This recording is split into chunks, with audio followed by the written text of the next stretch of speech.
2 minutes ago, Steph, when you and I decided what we were going to talk about, it was between a couple of options, one of which was this topic, body checking. And I jumped on that because I didn't really body check. So over to you. You you This is going jumped to be a on that. nice, easy episode for me. Sure, I Um, did. well, I did. Mm. And I don't think I did to the extreme that I think I've witnessed other people doing it. Um, but I certainly did. And I can talk about it. And I actually worked on it intentionally because that was something that I had to really talk myself through not getting triggered by as I was recovering.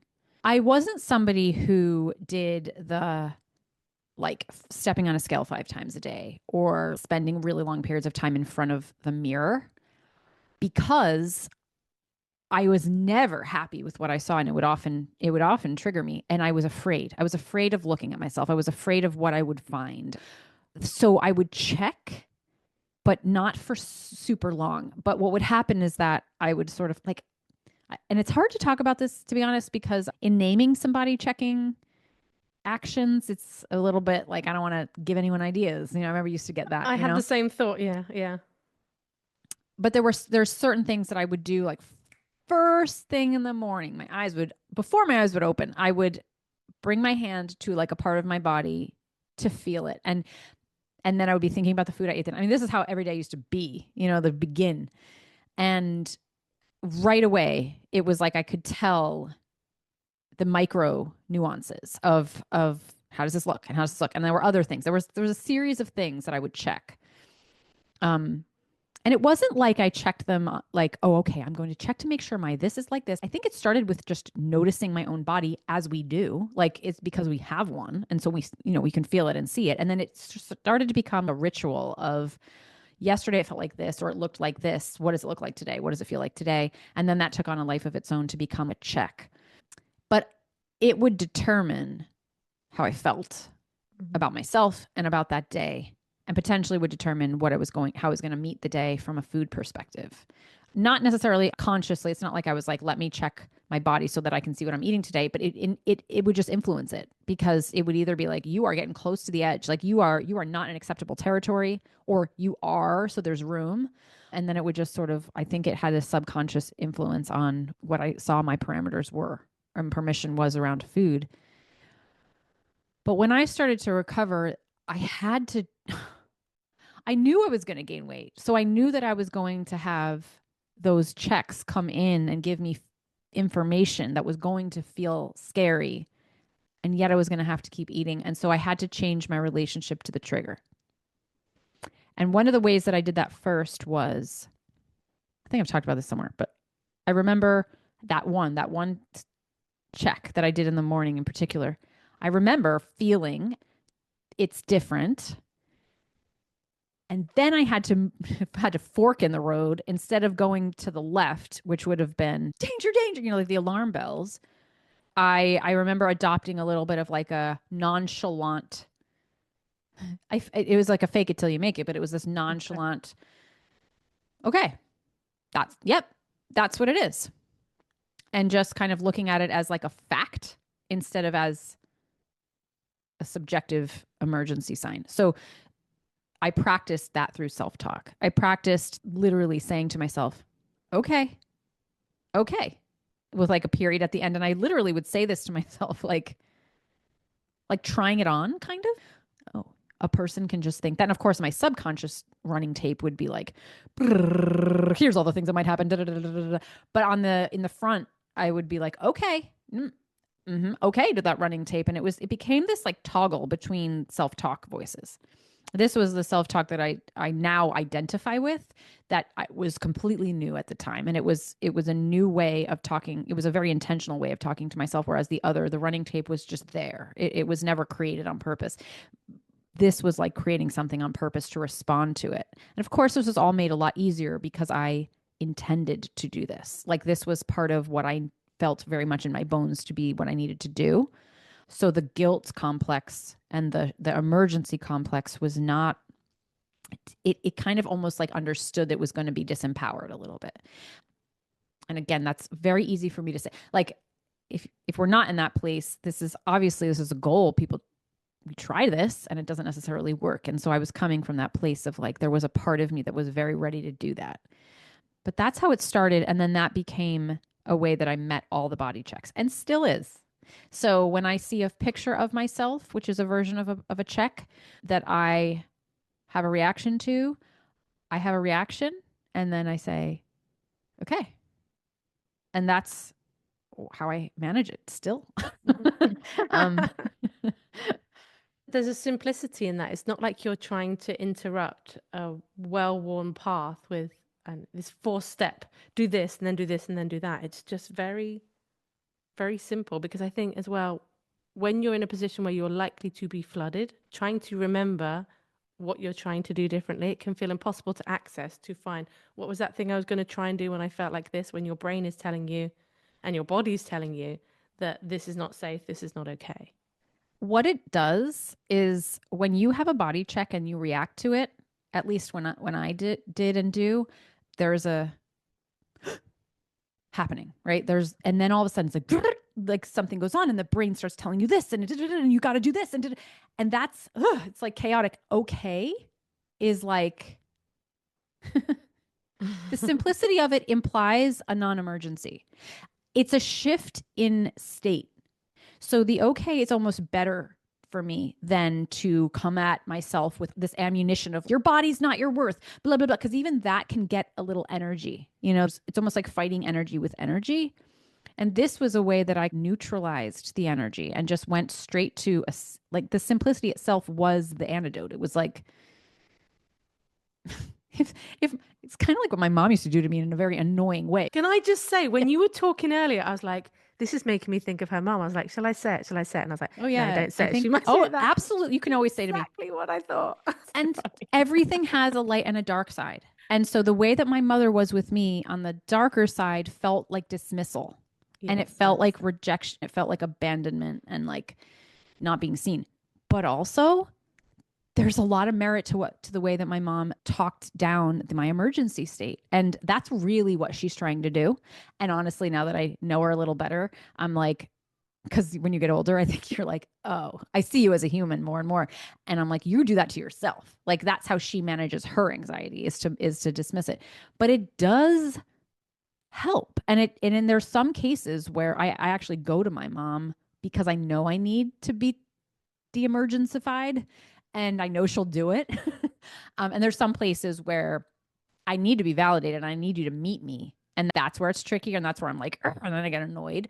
But certainly here it worked in my favor and I internalized her there. And that became a bit more of my fierce self-compassion voice, the part of me that was just like, no, it was like this, yeah, just a little bit more removed from the emergency, which again could be abandoning, but it can also be really helpful. Do you have the TV program I'm a Celebrity, Get Me Out of Here? I don't think so. Okay. I think I might know. I need to summarize this as give you the flavor of it as succinctly as possible. So, a load of, I'm going to do inverted commas, celebrities Okay. go to Australia and they live in the jungle and they have all these tasks and challenges that they have to do, all these trials. And because they're in the jungle, a lot of the trials involve being sometimes neck deep in cockroaches, having like snakes on you, spiders on you, just terrifying things. And it is some of the celebrities like really come into their own. They become really strong and really confident. And some of them it just breaks them. And there was a contestant on last year called GK Barry, who's a podcaster. And she was in this trial and she was really scared of everything and she would scream hysterically at a spider, a cockroach, whatever it was. And she's basically in this pit underground with like all these things kind of coming at her. And she did it a couple of times. She was like moving towards hysteria and was screaming and then she would suddenly go, oh, just grow up, get on with it. And like her voice would change. She would do this and it would almost snap her out of something and she'd be able to go until she was confronted with something new. And then the hysteria would hit. And then Yeah. she did this again. I found it fascinating to watch because she would just suddenly go, oh, grow up, get on with it. Like this. And I thought, I wonder whose voice that is. But in that moment, it worked for her. Like it was a really Yeah. smart tactic for her to use in order to be able to get through the trials Yeah. that were in front of her.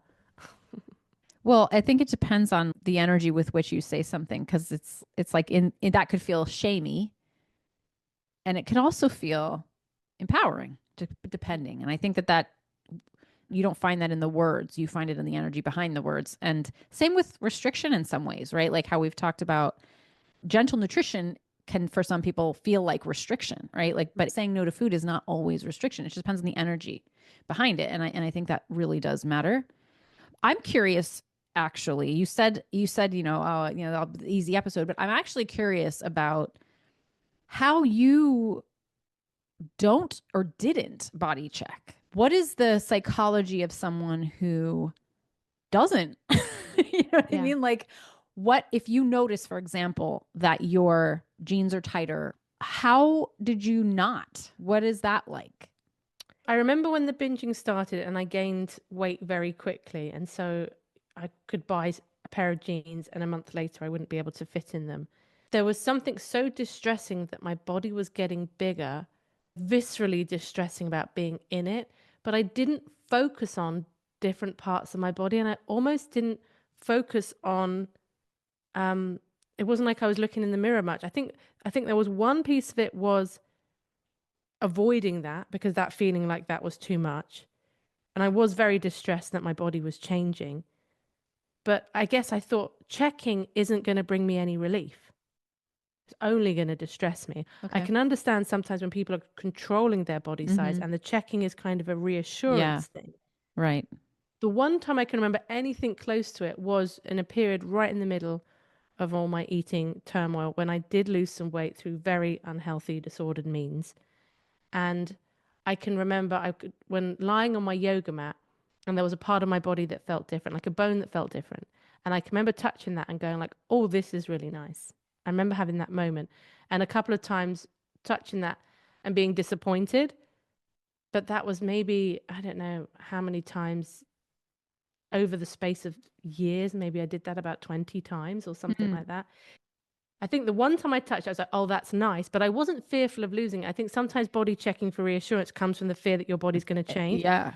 Because this was the first time in my life I'd ever lost a significant amount of weight, I was confident I wasn't going to go back up. So it was more like a realization of this part of my body feels nice, as opposed to it felt like, let me keep checking how that part of my body feels. Would it also have to do with, I would imagine, your value system was in your body from a young age? So Hmm. it wasn't like you didn't attach to it the Yeah. way that No. somebody who's where this is everything, this means everything about me would attach to it. It felt like it was everything when my eating was out of control. When my eating was out of control, my body size and shape was everything. Okay. Food and body was all I could think about. When my eating was regulated, even if my body hadn't changed, I could feel okay in my body Yeah. because my eating was okay. So there was this connection where it was distressing. And I think that's kind of how I began to define recovery as well, as being about how I'm feeling and behaving around food. Because it's a bit like if you're binging and you're gaining weight, there might be certain numbers on the scale that when you hit them, because it's the next bracket or something like Yeah. that, has significance and is like bad, don't like it, distressing, upsetting, versus on the way back down again, hitting the same number and being like, yay, Yeah. because you Right. have that The knowledge that relativity. it's going in a certain way. So whilst it wasn't necessarily so much about like weight gain or weight loss, there was, for me, safety was in my eating being regulated. Yeah. That I could feel safe in my body, even if I wanted it to be smaller, and I really did want it to be smaller. It didn't feel like, oh, it's because I'm unsafe in this body. And that might be the difference then I Yeah. think people Well, and I experience. also would say I think that the people I work with who have some kind of history of sexual trauma are much more likely to be body checking and to be really feeling the like that this is their safety measure in a way that makes sense. It's literally the body, being in control, and that makes psychological sense. I also think that body checking tends to be much more pronounced with restrictors, and I think that there is something about this idea of if it changes, it's not like the eating is in control, right? With straight up restrictors who aren't necessarily dealing with binging. And that control is like one measure of safety, and then the body is the other measure of safety, and everything's so tightly, it's like more like it's tightrope, and the fear of anything moving or changing is so fraught with danger that we have to keep checking and make sure we're not in danger, make sure we're in danger. And that is, it's interesting to work with that, because on one hand, that is how they're managing the overwhelm. And I have a client who, when I first met her, checking her body checks were literally how she could function every day. Like, she couldn't do anything if she didn't check. She couldn't get out of bed. She couldn't. And it was this way that she kept, like, she could actually be, because the checking was a way of managing like almost the trauma response. It was like this overwhelm that would happen over time. And this is one of those examples that wraps up in a bow, and not everything's like this, but over time, working on the safety in the body, it became more flexible, where not checking became something that was possible, and there was more capacity to be anyway. But it's hard to talk. Sometimes I get messages on Instagram of like, should I body check or not?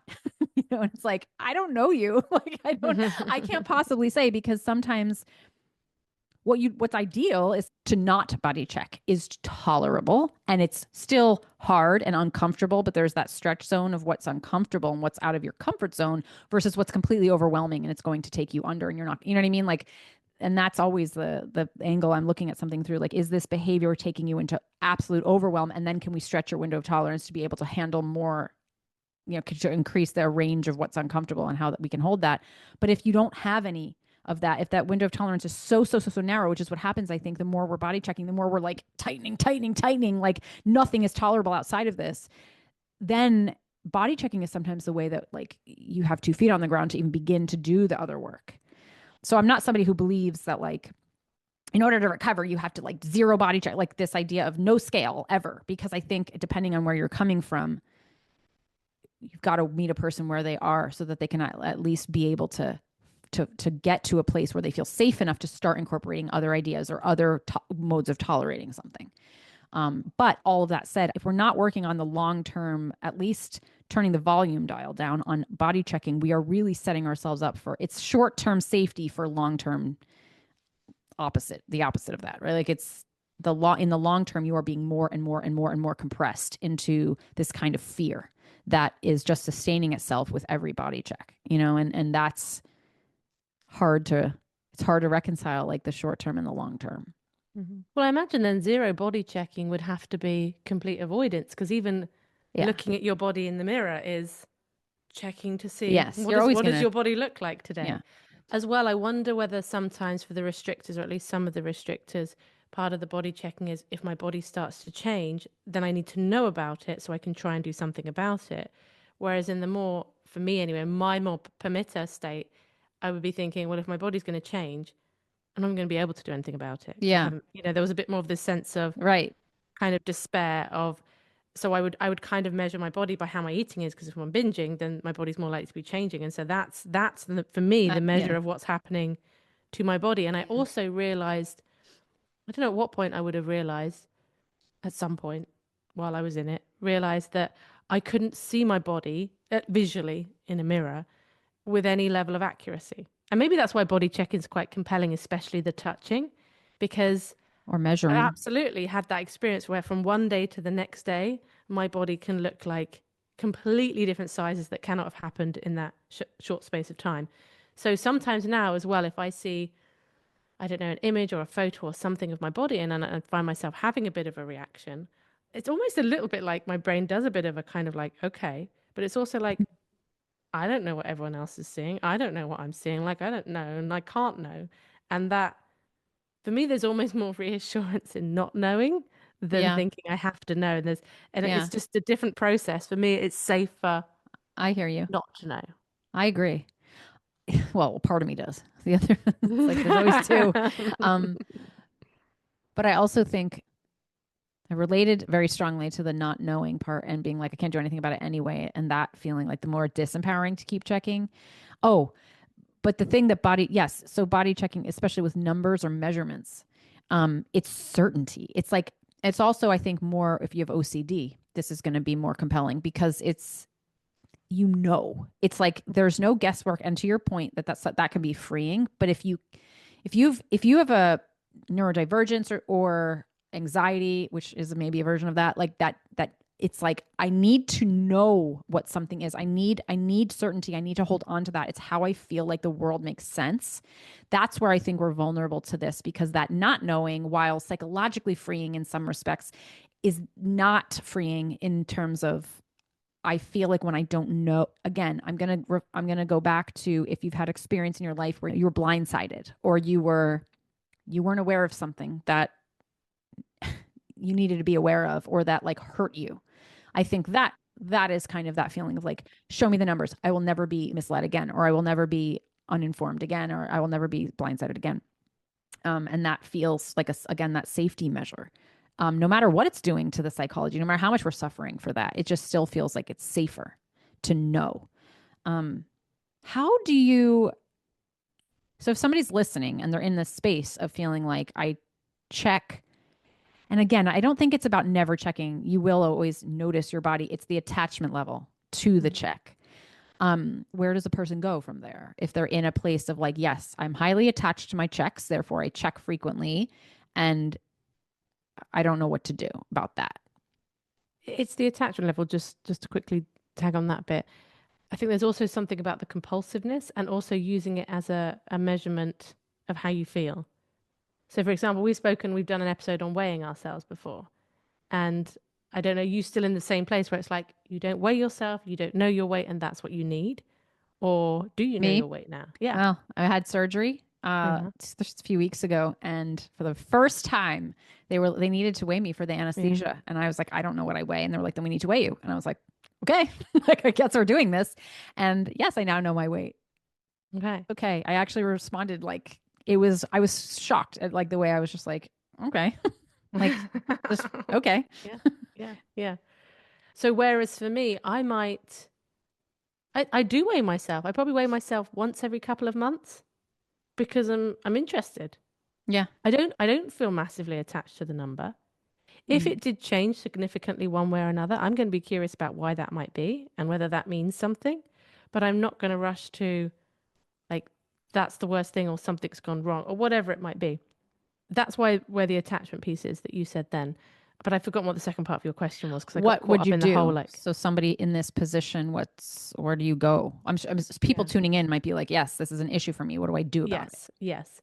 I think first of all, like, how is it helping and how is it hurting? There's a weighing up of that, right? Why is it that you want to stop? With a lot of my clients, I always start with you don't have to stop. Yeah. You can carry on body checking if you want to. That's what you feel like you want to do. Is that something that you would choose for yourself? If so, you're allowed to choose it. It's your body. But I think most people are going, I think this is a bit of a problem, is recognizing that in some way this is holding them back or it's not serving them, whatever that might look like. So I guess it's a little bit like the all in versus Mm. like all or nothing thinking. There is two arguments to me. One, for trying to do some kind of cold turkey on body checking, putting in some hard lines about like, this is how I'm going to do it because I'm all or nothing. I'm just going to use that versus reducing body checking Yeah. versus trying to respond like you did. Instead of saying, I'm going to try not to body check, you're going, I'm going to try and respond, change my response Differently. to body checking. So I think there's a few different avenues Yeah. of how to go through that. Yeah. Agree.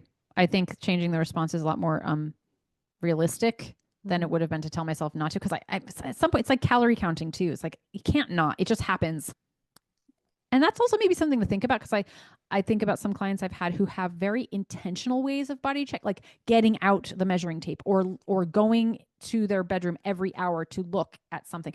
Like there's some ways that where like you're literally taking yourself out of your routine to go, or you're changing your routine to go do something. That I think has a little bit more. There's a little bit more influence we could have on reduction if that's the goal. But other kinds of body checks just happen. Like the way I would wake up in the morning, I'm like literally just feel myself. Like literally, I still feel it. It's just the way I'm laying there. But the response is what changed. But I think with this, I think about your go-to question, which is what am I making this mean? Is a helpful thing to think about. But ultimately, what I think it comes down to is it feels safe or it feels unsafe. It's not even a logic issue. It's not even about the story I'm telling myself. It's about, it just doesn't feel safe. And I think this is a case with body checking in particular. I haven't worked with anyone who had a significant problem with body checking or conflict with body checking where it didn't take many, many, many months of working on safety, the felt sense of safety in the body. Because ultimately, I think, especially if trauma's behind it, that's where it comes from. And you don't just shift, you don't just decide to not have to be like, I'm going to feel safe, I'm going to choose safety. It's like, well, you don't. If it's embodied danger, then that's the shift. And that takes time and patience and is frustratingly, I think, long term work. But it really comes down to that safety issue for me, in my mind. Because I'm thinking weighing yourself is a type of body checking, right? And some Yeah. people find they weigh themselves every day, several times a day. I don't know why, and I'm trying to process this as I go, why it just feels very different to the idea of measuring, touching, compared to stepping onto a scale and the number. Because people have gone cold turkey on the scale. Yeah. But I hear what you're saying about body checking. And in a lot of cases, because there's this safety sense of it, the cold turkey thing just wouldn't be, it would be beyond like window of tolerance. So my question, I guess, is because you were talking about it would normally take a long time because we need to work on safety, Oh, yeah. right? And I agree. When you say that, that makes a lot of sense.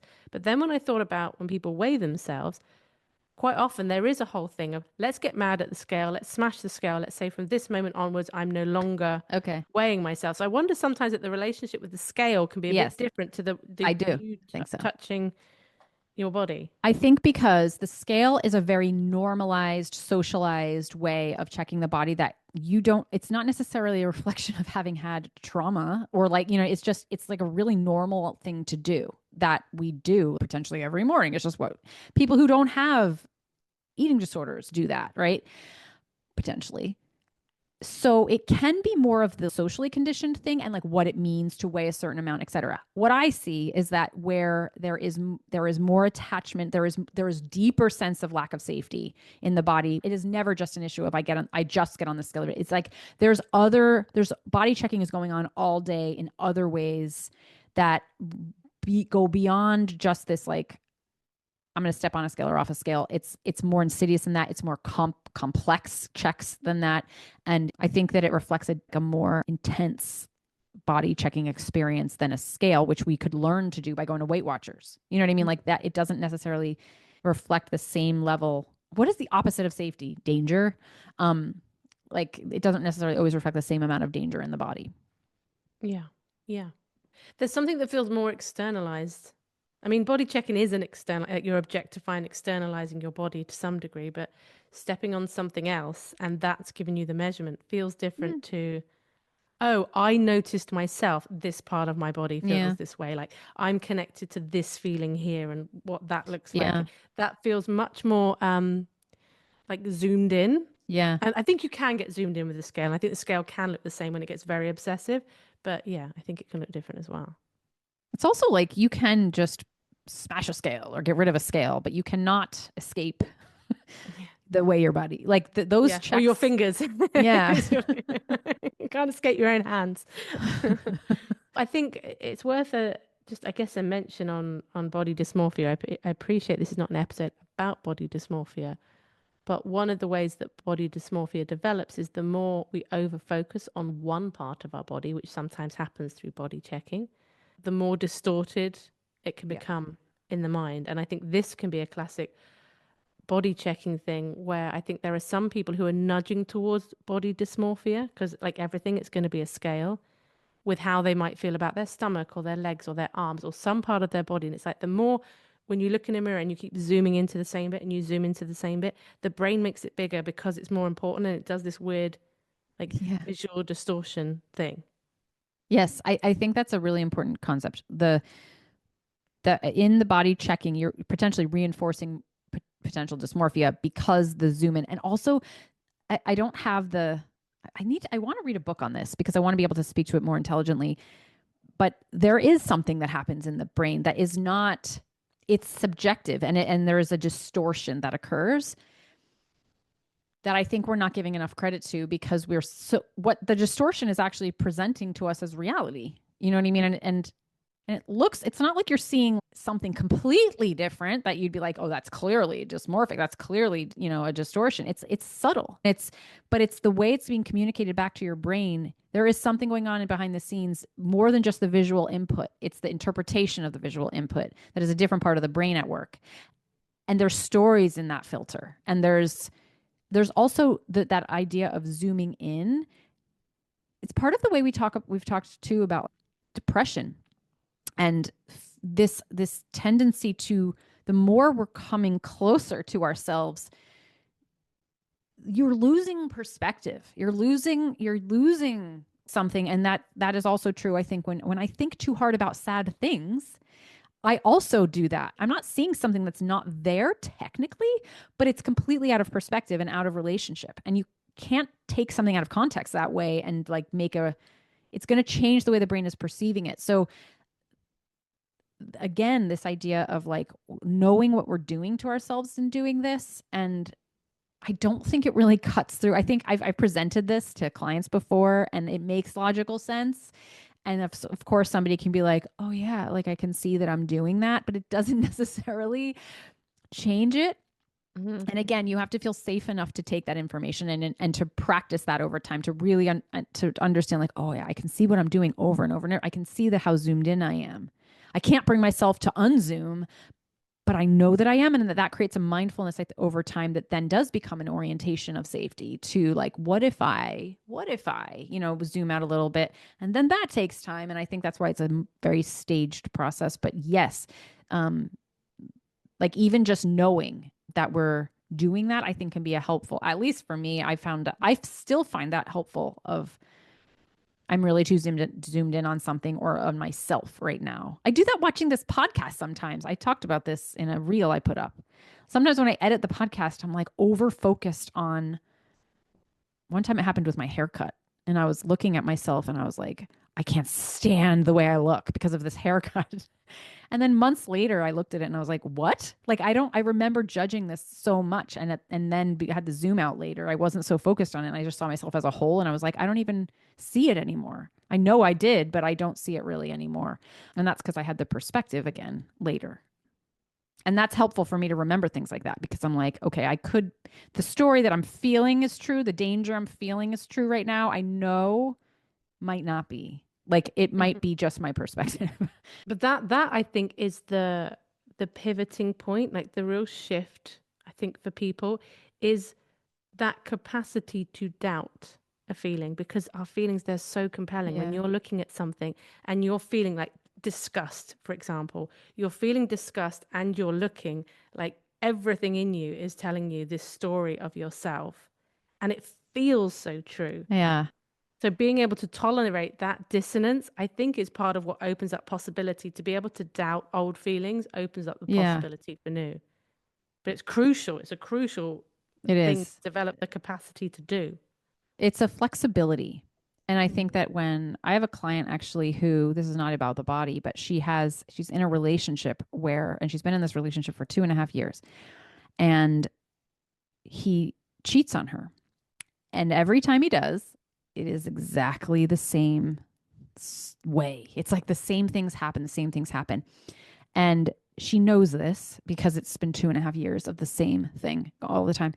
But she says that when he does it and when he gives her the whole, I'm not, and he kind of lies to her and makes her feel safe in the relationship, which is what happens each time. She says to me, she's like, she really believes it. And she really believes it. And we're working on, and she's got a long history of anorexia, which is known to create more rigidity in the brain. Mm-hmm. And we're literally working on it like it's a lot, like the logic just doesn't compute. It's like she knows that this is something that goes on, but the way that she's feeling, the way he makes her feel is so compelling that she believes it over the logic. Mm-hmm. And we're working on like, she can get that outside of it, but she can't, when she's in it, she cannot. And I think that there is a relationship to her anorexia, which has been since she was very, very young. And the way that will like do this to the brain, and the brain cannot flex. It can't be flexible enough to doubt. It can't be flexible enough to say what I'm feeling might not be true. And that I think is also one of the differences in different eating disorders, and like how the brain literally doesn't sometimes have the capacity to be flexible because it learned so long ago to be like this. And that, that does something. I don't think we spoke about this either, but I hadn't seen that reel of yours. It's a when I was subscriber one now that I think. It's a subscriber one. Okay, fair dues. I was going to say, because I normally, your stuff normally comes up for me. I was recording a YouTube video maybe about 6 weeks ago, and I'm used to editing myself on film and seeing myself. And sometimes I might be like, oh, not keen on that, but it's kind of, it's okay. It doesn't feel, I feel quite detached from it. But for whatever reason, this day, I can't remember if I was feeling it while I was filming as well, or whether it was just during the editing. I think it might have been both. I've got no idea why, but I was having, and I don't know if I've even had it this strongly ever before. I was having like a really, I'm going to call it like a face dysmorphic day, where like my face just looked so unpleasant to me. Like I can't find the words for it, because everything about it just looked like wrong. I'm not going to kind of pick apart or go into details what that was, but little things that I might previously notice and be like, oh yeah, that or whatever, my symmetry or something like that. Not really an issue. For whatever reason on this day, I found it really hard, and I could feel this tension in my body as I was like, why is this so big today? I have no idea why that particular day it was so bad. Because of course my mind wants to go, this is how you really look. You've been kidding yourself previously. You look like this gargoyle or whatever it is that I'm seeing in that moment. And I'm thinking, I don't think after all the years that I've been seeing myself that this is the one moment that I'm seeing something accurately. And so I was able, even though I was feeling this discomfort, to go, I don't know what this is. So I'm just gonna push on through it, because I don't know what this is. And so there was enough. And again, I've still got no idea why, but it would be really interesting for me actually to go back try it to that video, because I really felt it in the edit as well. Try it. I love doing that, actually. I'd love to go back and be like, do I see it differently later? Maybe I'll do that very quickly now. Do you know what else, though? I will say that there have been times where I've done that whole thing, like with the haircut, and I saw it differently later. But there have been times where I don't see it differently later. And then it's kind of like, no, I'm actually picking up on something in the lighting I don't like, something in my coloring I don't like. You know what I mean? And that's real. And I don't want to talk anyone. I don't think we need to gaslight ourselves into thinking that we always look so gorgeous. We think but like, there's usually some kind of reason that we're perceiving a difference, and we're kind of like, and then I'll go back and be like, oh, that day, like there were really dark circles under my eyes and I looked really yellow, and the angle of the thing was such that it was interpreting my face this way. And I did sort of look that way, but it's also kind of like, there's ways of attaching to that and not, and there's also ways of understanding that we are dynamic and we always looked different depending on lights and angles and things like that, which we've talked about in an earlier episode. Yeah, see, I'm looking at it and I'm still not comfortable looking at it. I'm really not comfortable, because that to me, I want to so see maybe it. there is something about, Yeah, you might be picking up on a subtlety that you're not consciously aware of. an angle, a camera placing, or something like that. It does look more subtle now than how it did at the time. Isn't that interesting? Yeah. I'm also very aware of that as well, because I'm like, this isn't going to look any different to anybody else. Like, I'm just going to look how I normally do to But I can everybody see else. the So subtlety, I'm but aware it's of that. so subtle. And my brain is so quick to fill in the gap and be like, it's because it's like this. She looks like this. Like, it's so it's almost happening without any, only when I bring it to consciousness am I aware, can I spell it out like that. That's so nice, because I do that to myself too. And it gives me some compassion to do it this way. Yeah. Everyone should try that. Yeah. Get partner up. Partner up with someone else who's going through something similar or experiencing something similar, and listen to each other, and see yourself reflected back at you. Yeah. Interesting. Yeah. Well, we hope this episode has been helpful to you. Yes. Okay. Let's just leave it there. As usual, draw your own conclusions. We're not very good at summarizing what we just said. Can't do all the work. Yeah, exactly. Bye, everybody. Bye-bye.